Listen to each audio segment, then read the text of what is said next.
টাঙ্গাইল বাংলাদেশের মধ্যাঞ্চলে অবস্থিত এক সমৃদ্ধ জনপদ।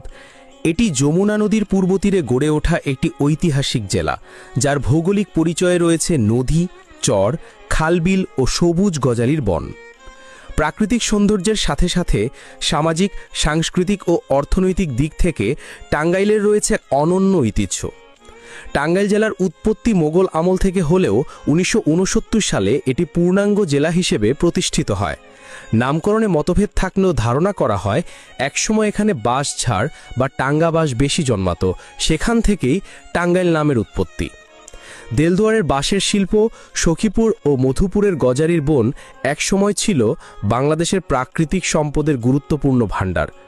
টাঙ্গাইলের সর্বাধিক গৌরবময় ঐতিহ্য হল তাঁতের শাড়ি। এই শাড়ি দেশ বিদেশে সমাদৃত এবং বাঙালি নারীর গর্বের প্রতীক। শত শত বছর ধরে টাঙ্গাইলের তাঁত শিল্প স্থানীয় অর্থনীতিকে সমৃদ্ধ করেছে এবং এখনও জেলার পরিচিতি বহন করছে। এছাড়াও টাঙ্গাইলের মিষ্টি, জামুরকির সন্দেশ, মধুপুরের আনারস আরও অসংখ্য ঐতিহাসিক জিনিস আছে। টাঙ্গাইলের ঐতিহাসিক জমিদার বাড়ি এবং মুক্তিযুদ্ধের স্মৃতিবিজড়িত স্থানসমূহ আজও ইতিহাসের সাক্ষ্য বহন করে। এ জেলা শুধু অর্থনীতিতেই নয়, সংস্কৃতি ও ঐতিহ্যে সমৃদ্ধ এক গর্বিত ভূমি।